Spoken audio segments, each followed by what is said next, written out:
Olá, olá, boa noite, boa noite. Estamos aqui em mais uma, como eu gostei que fosse chamado uma prosa, né? Afastar aí esse termo live, acho que já está antipatizado pela população em geral.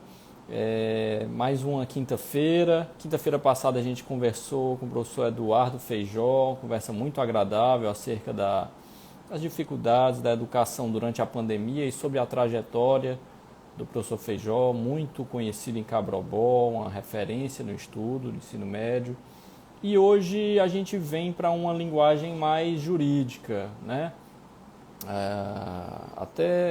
Aproveitar o ensejo para destacar com tristeza a operação, uma chacina, né, que ocorreu hoje no Rio de Janeiro, no povoado Jacarezinho, que vitimou aí 25 pessoas, e dizer que a defensoria existe e institutos como o da audiência de custódia, né, que decorreram de uma legislação voltada para direitos humanos, existem exatamente para tutelar esse tipo de situação. É uma pena que ainda haja quem seja contra institutos como o da audiência de custódia, que existem basicamente e tão somente para proteger o indivíduo e para lhe conferir direitos mínimos, como o de não ser torturado ou de não sofrer maus tratos por autoridades policiais. Isso é o mínimo, né? E infelizmente ainda há quem seja contra, ainda há quem faça piada com direitos humanos, que nada mais ou nada mais são do que direitos mínimos de homens e mulheres de terem condições dignas de vida, né? E até adiantar que a audiência de custódia ela surgiu da Convenção Americana de Direitos Humanos, que tratou do tema. E hoje, para conversar sobre esse tema tão legal, tão bacana comigo, eu convidei o Marcos Robertson, da Luz Caribé, ou tão somente Marcos Caribé. Ele é defensor público do estado de Pernambuco, meu colega na defensoria, e ele comanda já há muito tempo, já está há alguns anos aí na defensoria, já tem uma vasta experiência sobre o assunto. A gente vai trazer uma breve logística não, um breve resumo histórico da audiência de custódia. Vamos entender a suspensão ou não da audiência de custódia presencial ou por videoconferência, a suspensão pelo ministro Fux acerca do artigo 3B do Código de Processo Penal. Enfim, vai ser bem legal essa conversa. Deixa eu ver se ele já está por aqui e convidá-lo. Vamos lá. Marcos Caribé está aqui.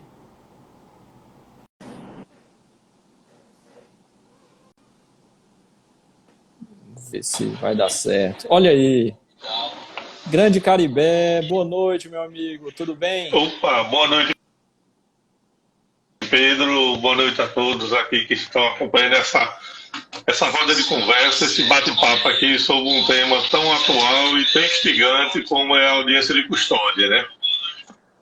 Caribé, Sim, primeiro eu queria que tu se apresentasse aí para o pessoal, já é defensor há algum tempo, conta aí o que te levou à carreira da defensoria, o que te instigou a vestir esse nosso manto verde e a tua história, quando foi que tu entrou, conta aí pra gente um pouco, se apresenta aí um pouquinho, quem é Marcos Caribé? pronto. Eu entrei na Defensoria Pública, eu sou daqui de Pernambuco, né? Como eu já tinha dito a você, Pedro, eu sou lá de Belém de São Francisco, vizinho à sua comarca, lá em Cabrobó, né? Eu entrei na Defensoria em 2006. Desde então, no começo, eu atuava na corregedoria, com processos cíveis. Depois comecei a trabalhar em juizado civil, que é uma área também que eu gosto bastante. E depois eu fui para a área criminal e desde então atuo com presos em flagrantes, né? Muito antes de entrar a audiência de custódia, nós já recebíamos, né, já tem criado na Defensoria aqui em Pernambuco uma central de flagrantes, onde a gente recebia os comunicados de prisão em flagrante que a polícia mandava para a gente, por força do artigo 306, parágrafo 2º, né, do CPP, e ali a gente já analisava, as famílias procuravam a gente fazia as petições, encaminhava para o juiz, para onde foi distribuído o auto, o juiz analisar se a concessão da liberdade ou não, depois esse processo passava para o defensor da vara, né? Que em todas as varas nós temos defensoria atuando, e o defensor ia acompanhar o restante do processo, a audiência de instrução, toda a demanda, né? Na audiência, sim, diga aí. Não, é engraçado, Caribé, que o tanto que demorou, né? Porque, veja, antes de 2015, quando a audiência de custódia de fato passou a ser regulamentada, o preso não tinha contato com o juiz, né? Você, até mesmo o defensor, você não tinha contato com o preso. Você recebia ali o papel, analisava, isso aqui fez tal coisa. E aí os relatos dos policiais, porque quem conta a história de como ocorreu a prisão são os próprios policiais civis, né? E militares, que em regra são as testemunhas, mas você não tinha um contato com o preso, você não sabia de fato o que havia acontecido. E é engraçado como isso demorou para acontecer, né? Exato, ele ficava prejudicado até com dos objetivos da audiência de custódia é você averiguar como ocorreu a prisão da pessoa, se ocorreu maus tratos, violação do domicílio, se é ordem judicial, e isso com análise só do auto de prisão, isso aí era descartado, né? Às vezes o preso era encaminhado para uma unidade de saúde, mas a gente não sabia o que tinha acontecido. Já com a audiência de custódia, não. A gente tem entrevista com o preso e nisso aí ele relata para a gente se ocorreu maus tratos ou tortura e a gente faz os encaminhamentos na audiência de custódia. De oficiar a Corregedoria da SDS, oficiar o Ministério Público, oficiar ao Direitos Humanos da Defensoria, se vai querer acionar judicialmente para tomar alguma medida, né?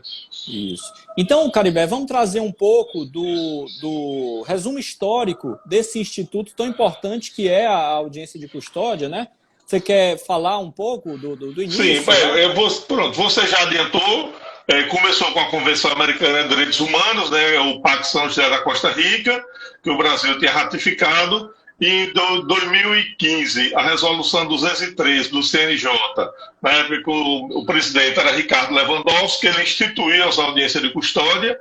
Pernambuco foi um dos primeiros estados a aderir. Nós começamos aqui em agosto de 2015, com a audiência de custódia na capital, depois foi estendendo para a metropolitana, para o interior, e hoje a defensoria aqui em Pernambuco ela atua em todas as comarcas, ou através de polos, né, que abrange algumas cidades, né.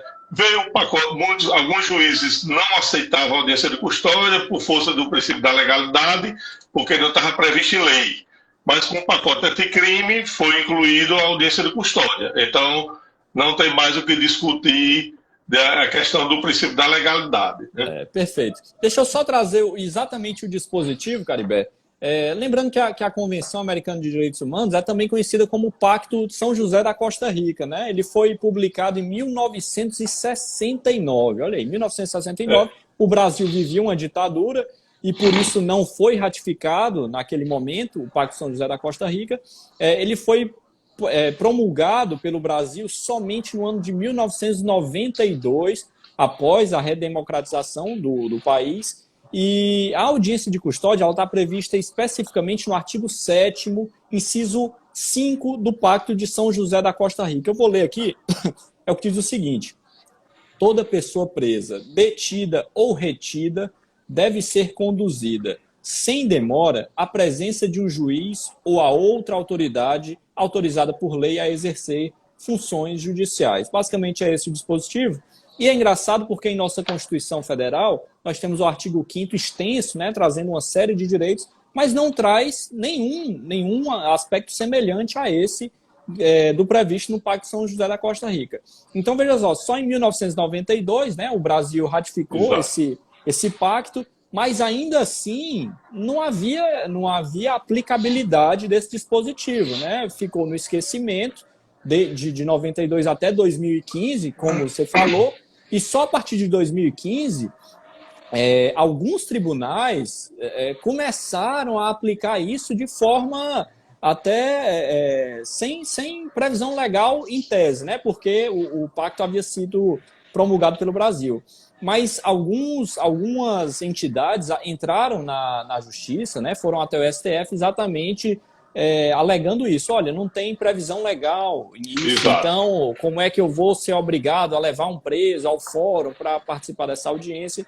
E aí o STF, até no julgamento paradigmático, afirmou que havia sido recepcionado o Pacto São José da Costa Rica, inclusive com força supralegal, né, acima da lei e abaixo da Constituição. Exato. É pacto internacional. Isso. Na época ainda não havia o parágrafo 3º lá do artigo 5º, que diz que os tratados e convenções internacionais sobre direitos humanos, que forem aprovados em 2 turnos, por 3/5 dos votos, serão equivalentes a emendas constitucionais. Então, o Pacto São José da Costa Rica ainda não foi recepcionado como emenda à Constituição, mas foi recepcionado com força supralegal, né?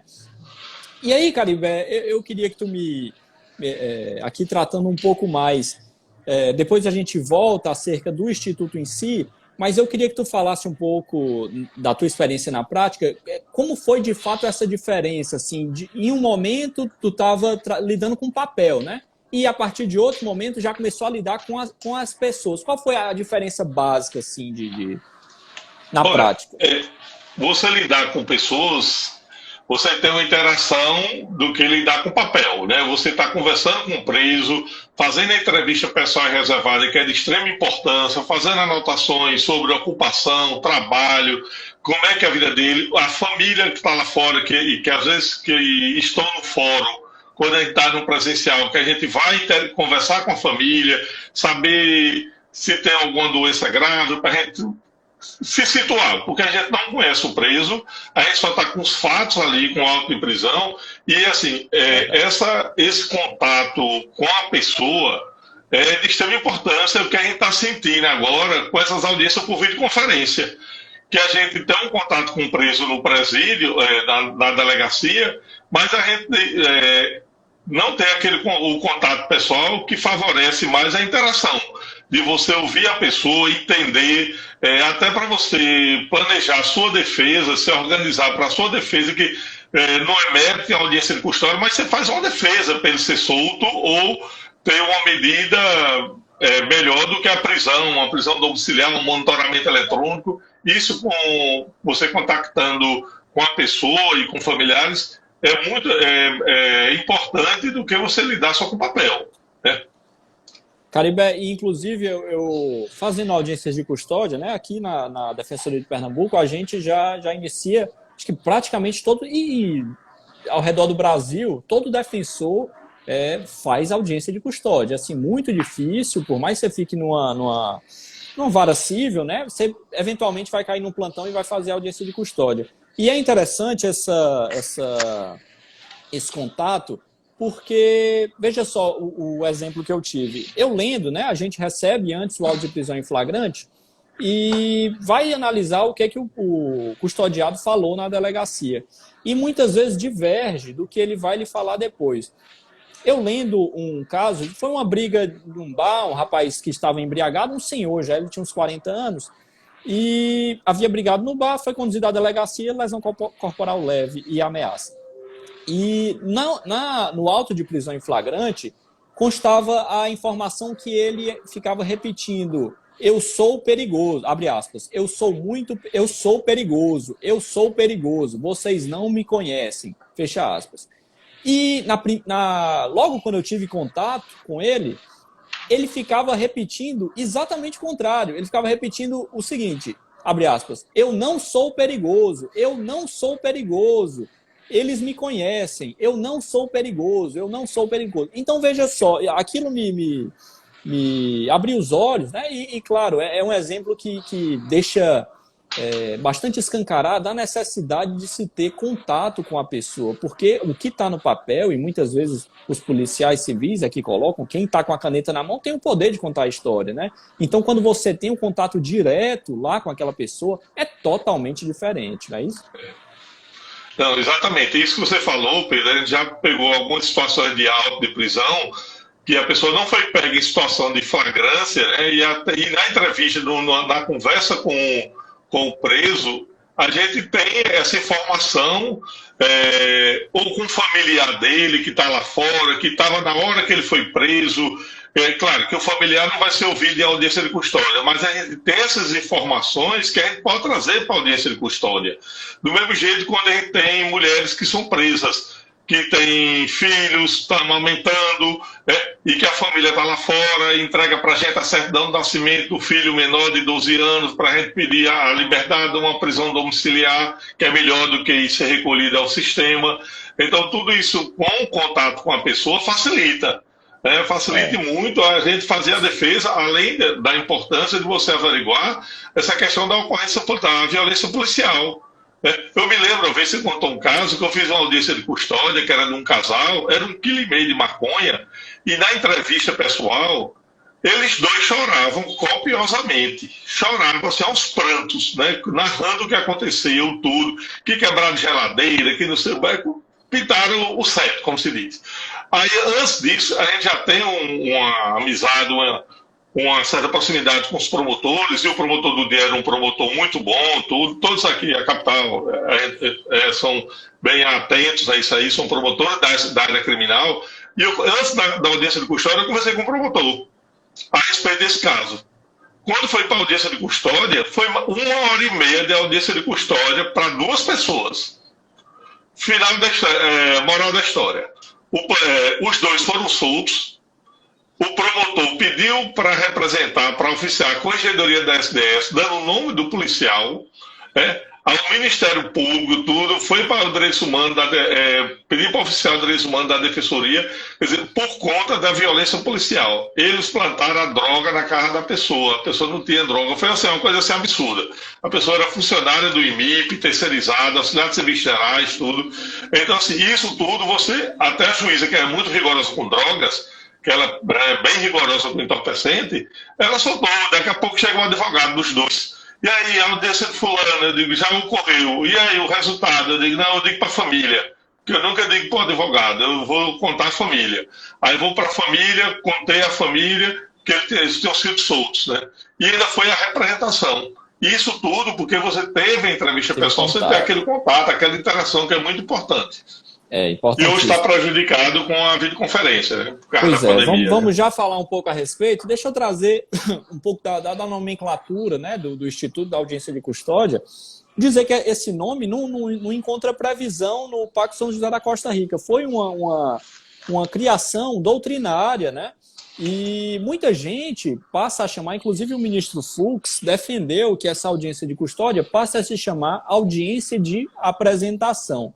Então, aqui os estudantes que porventura venham a fazer provas de concurso, que estão aqui acompanhando a gente, você pode encontrar um sinônimo de audiência de custódia, é audiência de apresentação.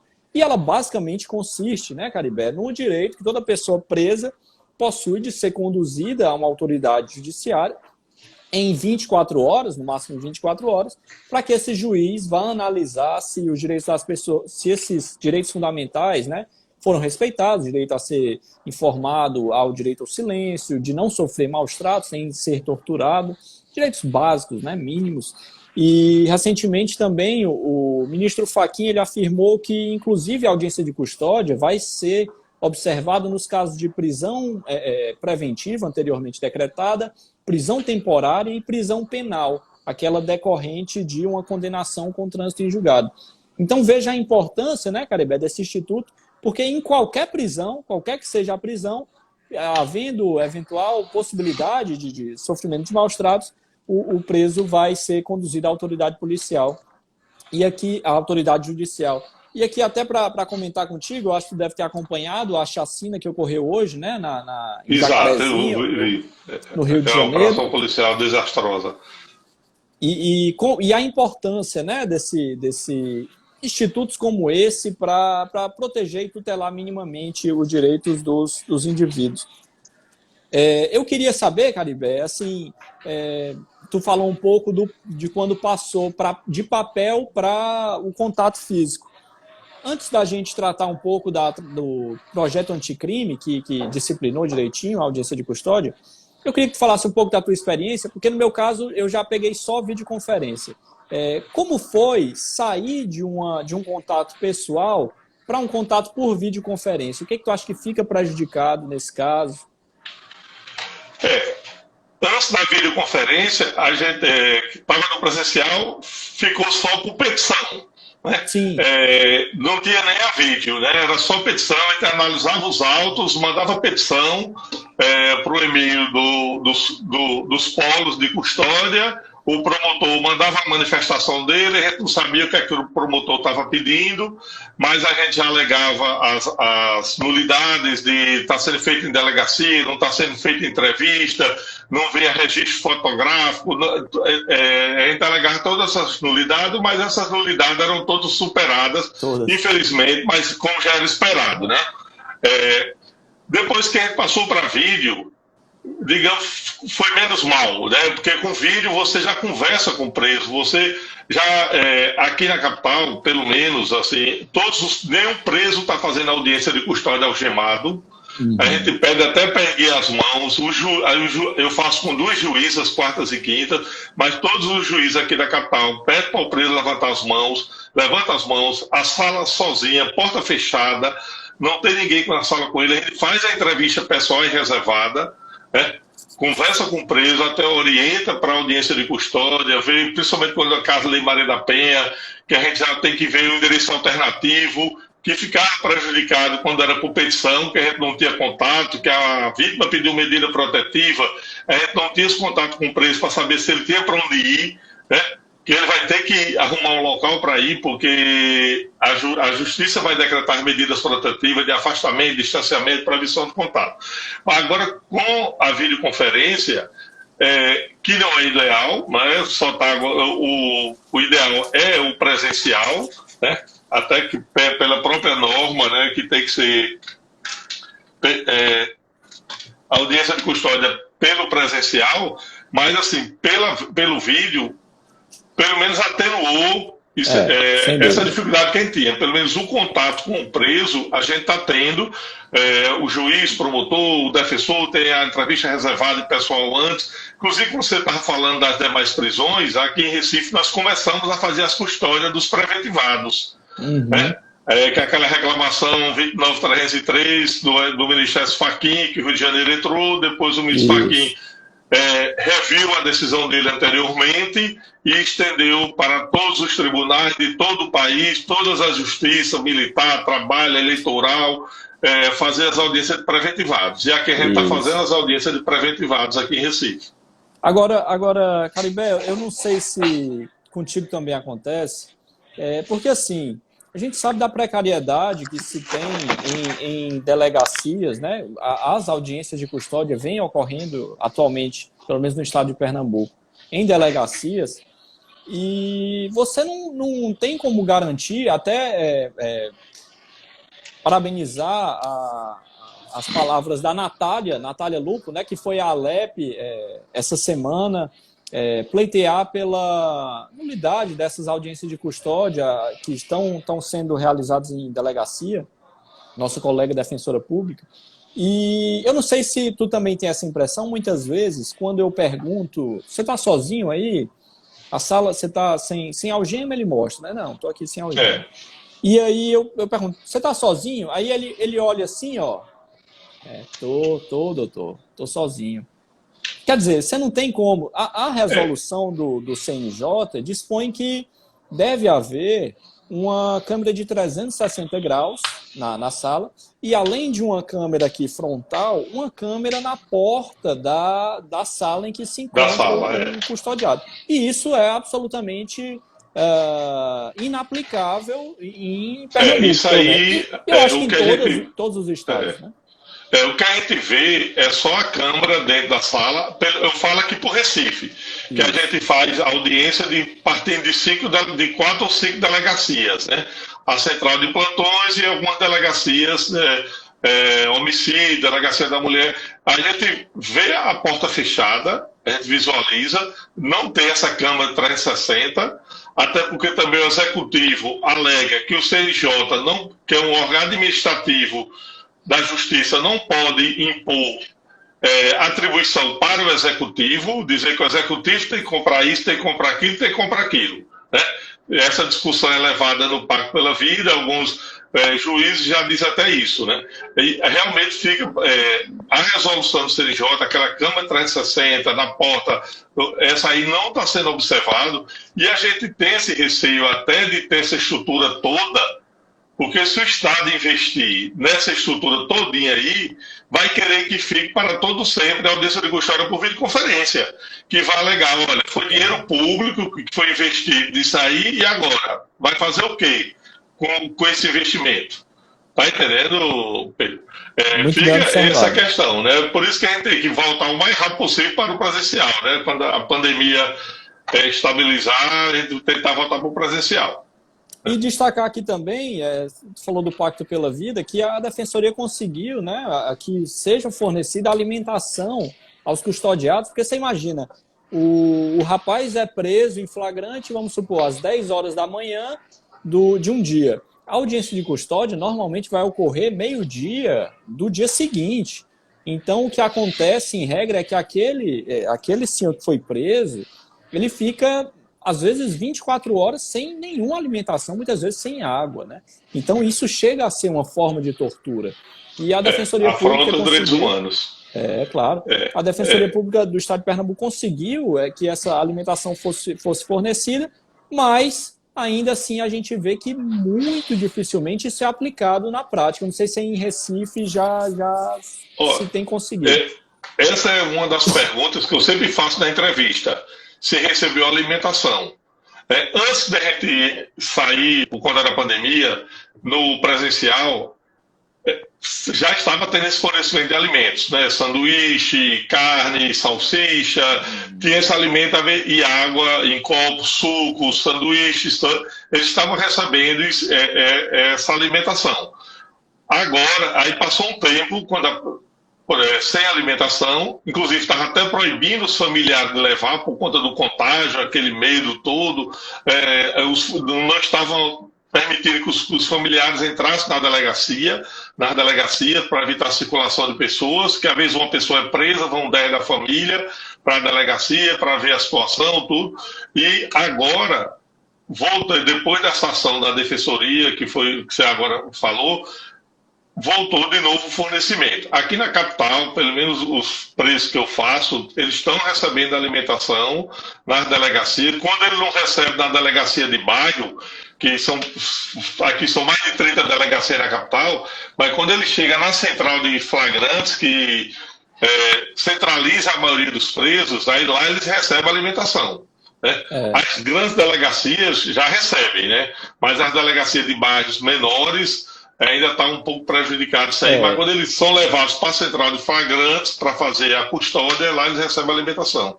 E no interior do estado também é algo que tem sido implementado muito aos poucos. Esse decreto já vigora desde o ano passado, né? Mas só agora a gente começa a observar que essa alimentação tem sido fornecida. Caribé, eu queria trazer aqui contigo um pouco da controvérsia do pacote anticrime, para a gente destacar aqui como é difícil de se trabalhar processo penal na prática, né? E até para quem está fazendo concurso, de se estudar, de se entender minimamente. A gente sabe que a audiência de custódia ela foi disciplinada no pacote anticrime, né? Lá em 2019. Só que o pacote anticrime ele surgiu de um pacote ofertado pelo, à época, ministro Sérgio Moro, e a esse pacote também foi acrescido um outro projeto de lei de autoria do ministro Alexandre de Moraes, que também era bem assim, pesado com relação à restrição de direitos. A esses dois projetos de lei foi acrescido um terceiro do Congresso Nacional, né, de autoria do Congresso Nacional. E aí sim, apenas nesse projeto de lei apresentado pelo Congresso, é que nós temos alguns pacotes mais garantistas, como o juiz das garantias e a audiência de custódia.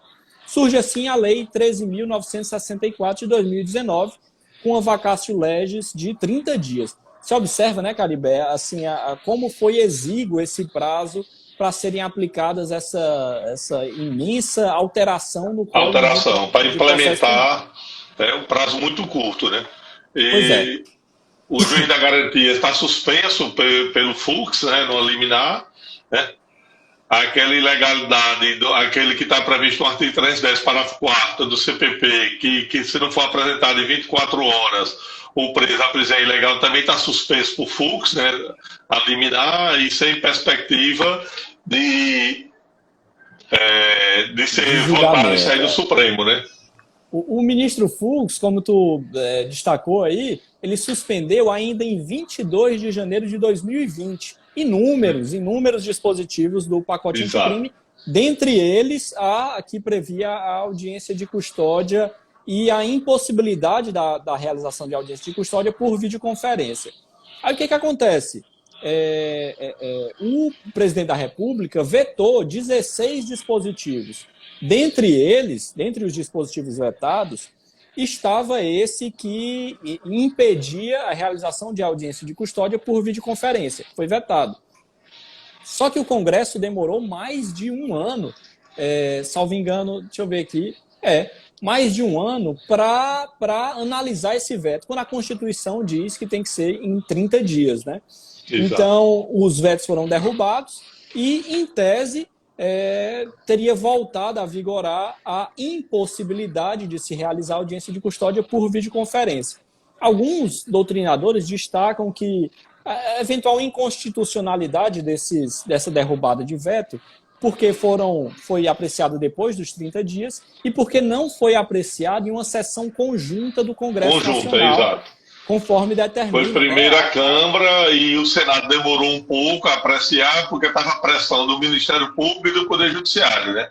Estava pressionando o Senado, né? E aí, eu até fui atrás de ler, eles colocam que houve uma sessão conjunta híbrida, algo do tipo. Mas se você for observar, né? Eu acho que tu também deu uma lida nisso, ocorreu primeiro na Câmara e depois no Senado. Não houve. Exato. Ou seja, em desrespeito ao que dispõe também a Constituição. Aí eu vou ler aqui, Caribé, o parágrafo 1º do artigo 3b do Código de Processo Penal, que dispõe exatamente sobre a audiência de custódia. Ele diz o seguinte: esse parágrafo 1º havia sido vetado e o veto foi derrubado, ou seja, hoje ele está vigorando. O preso em flagrante ou por força de mandado de prisão provisória será encaminhado à presença do juiz das garantias no prazo de 24 horas, momento em que se realizará a audiência com a presença do Ministério Público e da Defensoria Pública ou de advogado constituído. E aí a parte mais importante, né? Vedado o emprego da videoconferência.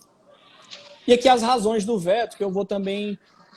são importantes, as razões do veto. Eu vou ler: o presidente vetou pelo seguinte motivo, abre aspas: a propositura legislativa, ao suprimir a possibilidade de realização de audiência por videoconferência, gera insegurança jurídica, ao ser incongruente com outros dispositivos do mesmo Código, a exemplo, o artigo 185 e 222 do Código de Processo Penal, os quais permitem a adoção do sistema de videoconferência em atos processuais de procedimentos e ações penais, além de dificultar a celeridade dos atos processuais e do regular funcionamento da Justiça, em ofensa à garantia do razoável duração do processo, nos termos da jurisprudência do STJ. Ademais, o dispositivo pode acarretar em aumento de despesa. Olha só, né? Assim, o que vale realmente um custodiado, um preso, um pobre, né? Nada, não vale. A preocupação é com o aumento da despesa.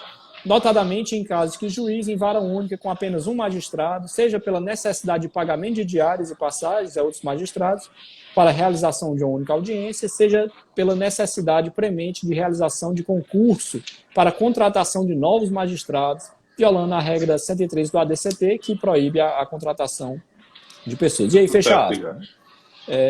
Então, você vê, um veto que levou em conta aumento de gastos e falou assim, olha, tem outros dispositivos que autorizam a audiência de custódia por videoconferência, então vai ser isso mesmo, vai ser por videoconferência.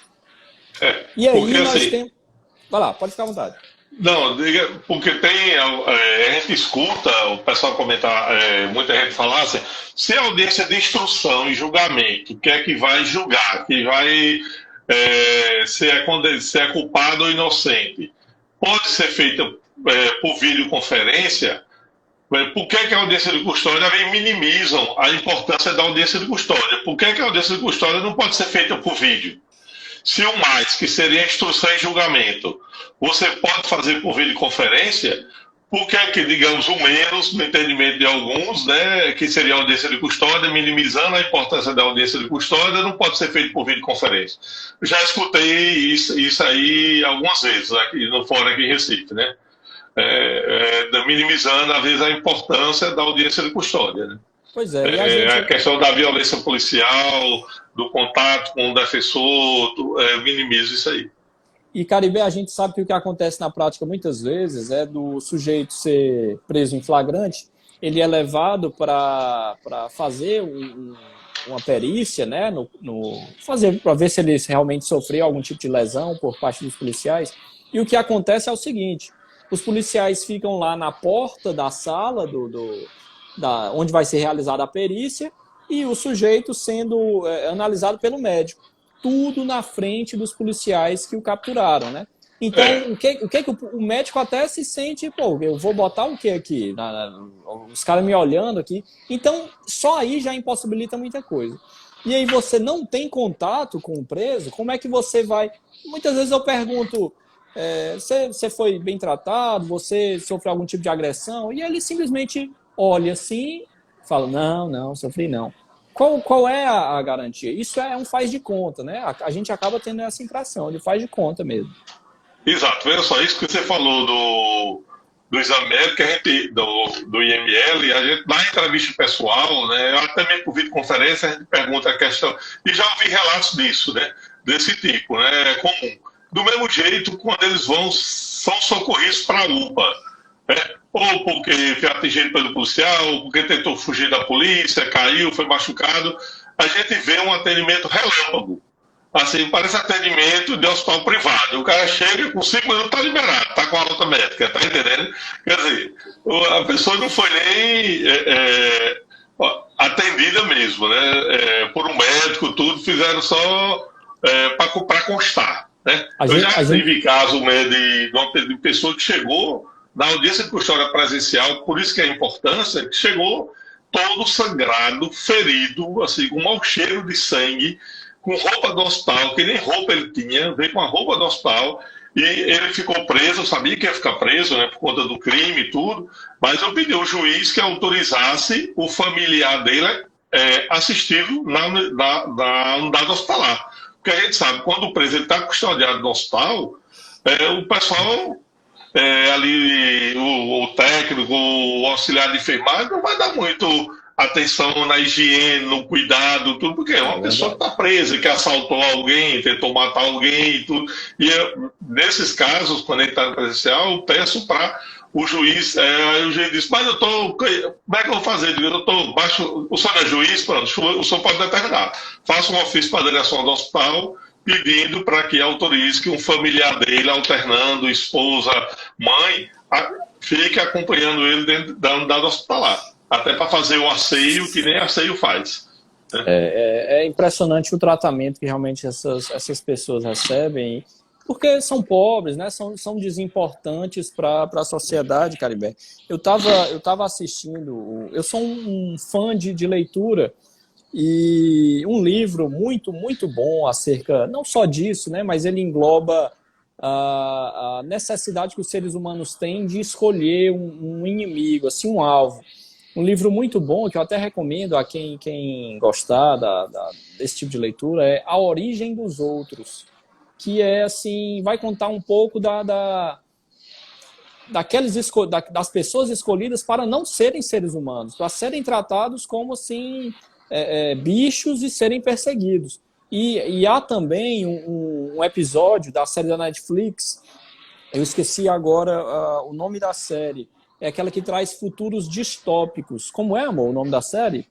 Aquela que a gente até gostava de assistir. Eu me esqueci. Que traz futuros distópicos. Eu vou lembrar daqui a pouco, eu sei que o nome do episódio é Engenharia Reversa. E ele se passa no futuro, e nele, policiais colocam óculos aqui Black Mirror, minha esposa lembrou aqui. Os policiais colocam um equipamento e é dito a eles, olha, o mundo está sendo infestado de bichos. No episódio era chamado de baratas. Você precisa ir lá e acabar com elas. Você precisa ir lá e acabar com elas. Eles davam óculos e o policial de fato chegava e no local havia de fato monstros, né? Monstros que eram chamados de baratas. Só que do meio para o final, esse óculos do policial começa a falhar e ele passa a perceber, e no início ele matava feliz os monstros, que é um monstro mesmo, estou salvando a humanidade. E do meio para o final, o policial passa a perceber que, na verdade, os monstros são pessoas.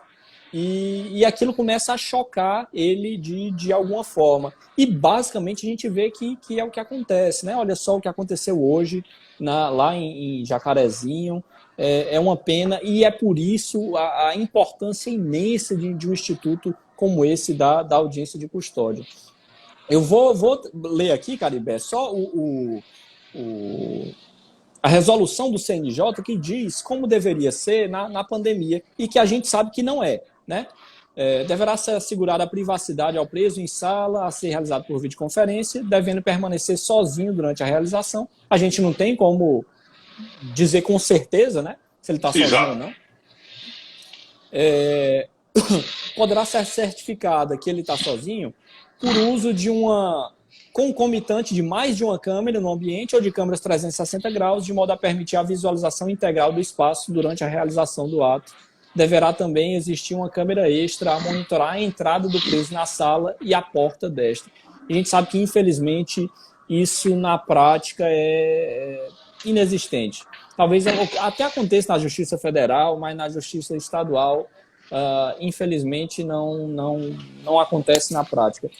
Houve algum, Caribé, caso assim que tu constatou, eu ainda não, graças a Deus, assim, não presenciei, que tu tenha constatado que ele tenha realmente sofrido uma tortura por parte de policiais civis e assim, que houve um encaminhamento por parte da Corregedoria da Polícia Civil e que aqueles policiais de fato tenham sido punidos ou afastados, porque a gente manda um e-mail, né, informando, mas não sabe o que vai acontecer, se ele vai ser afastado, enfim.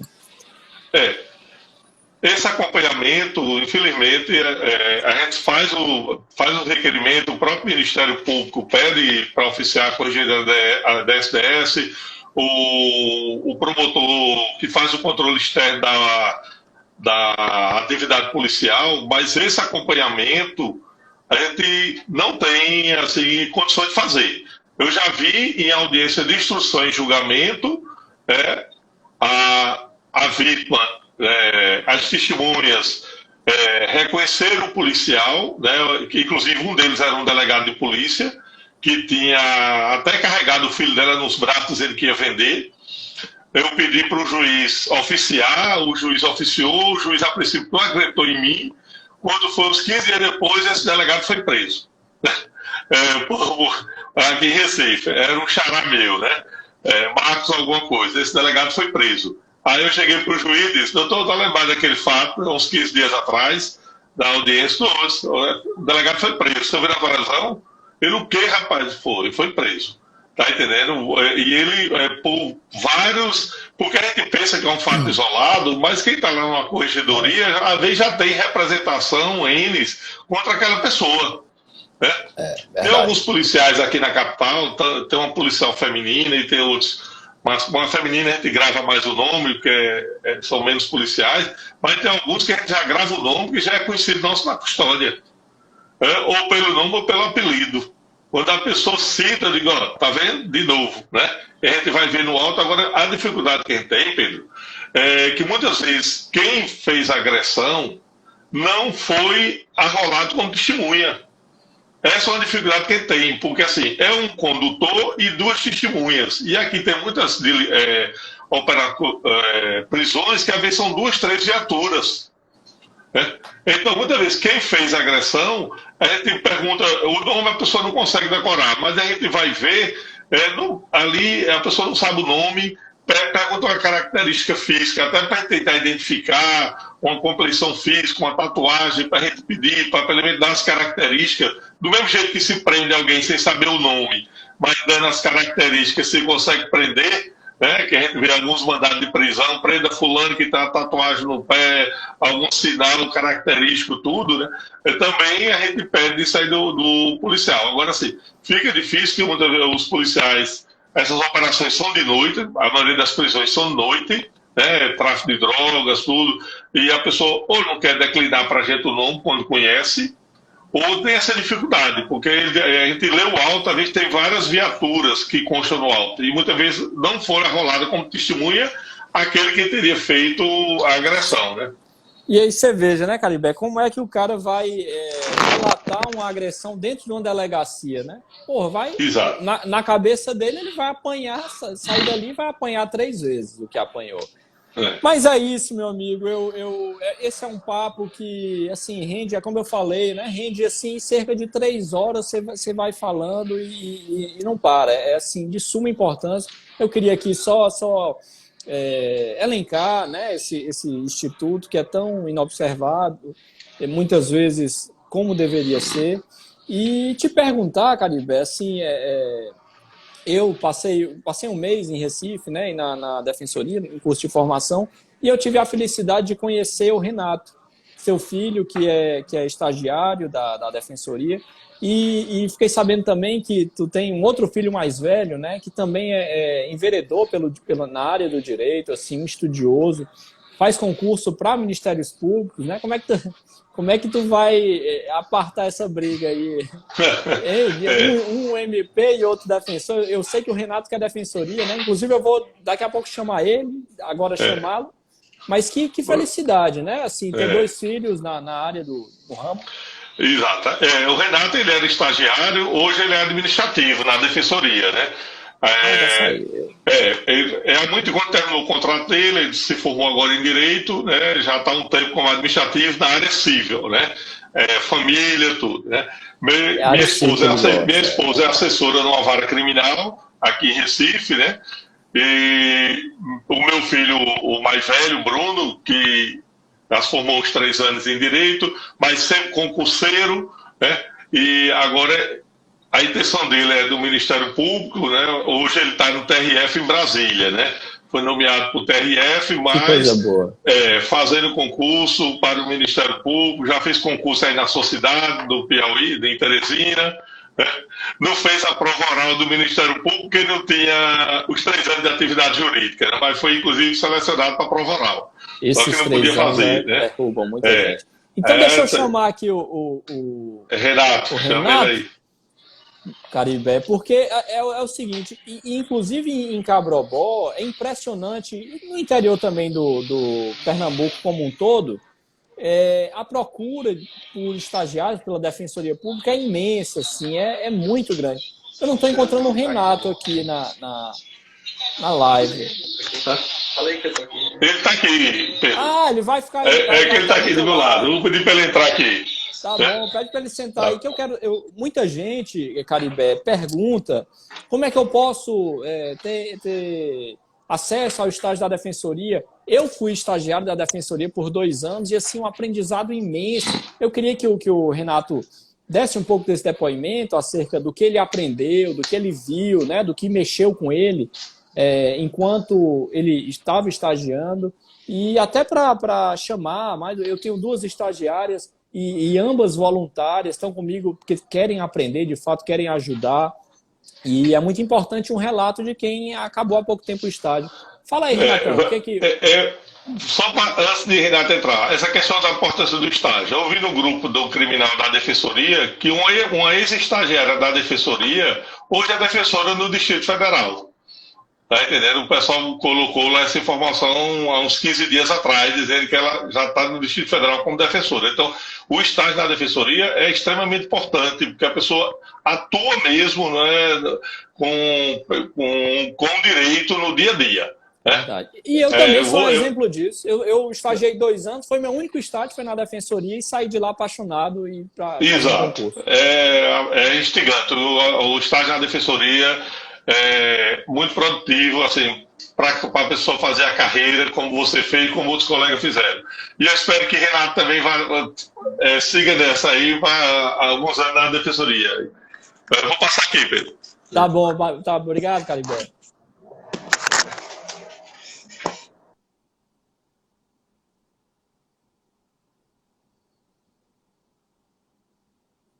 esperar aí o Renato.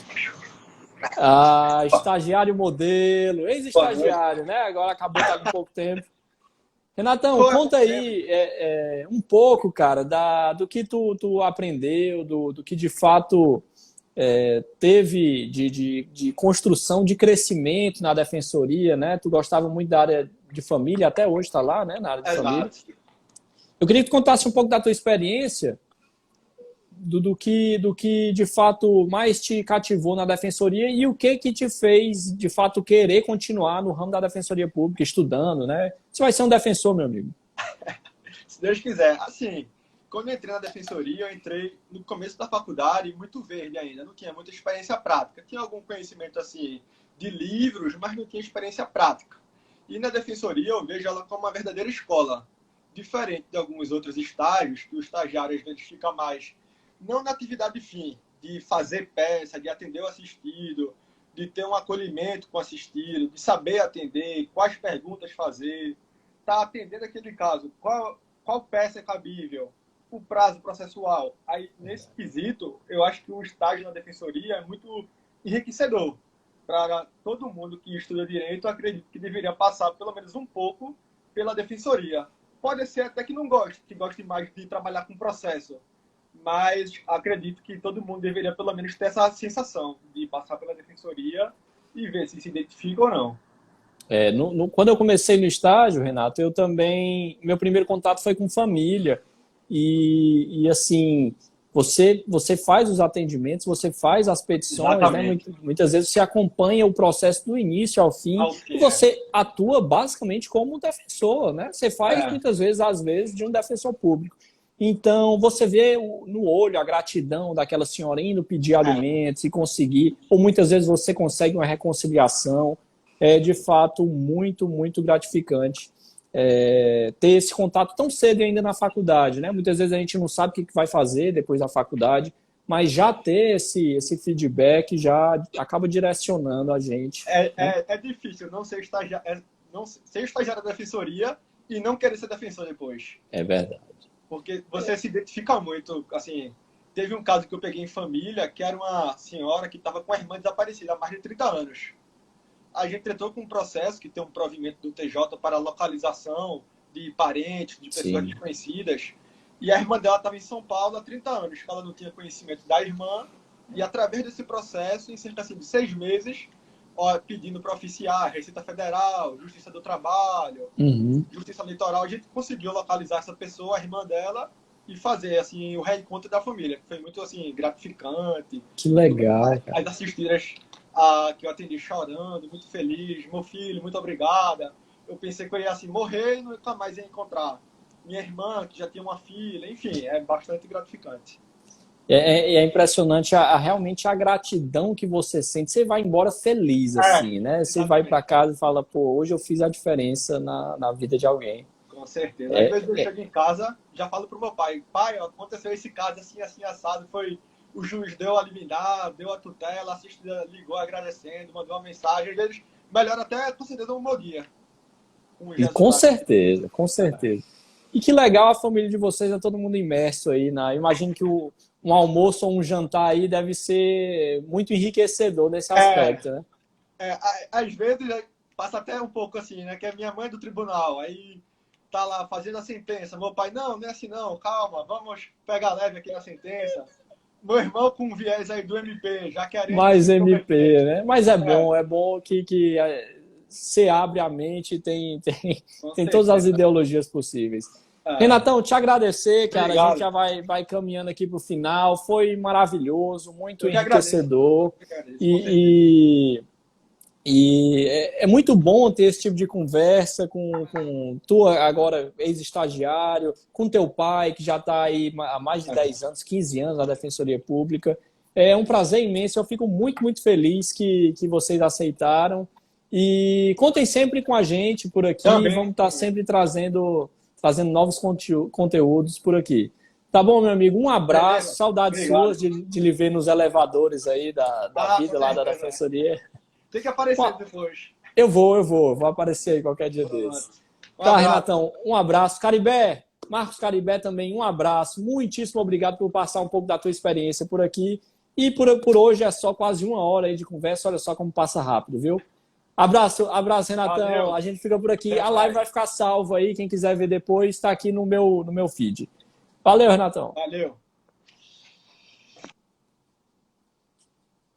Ixi, Maria, será que tem certeza que deseja encerrar?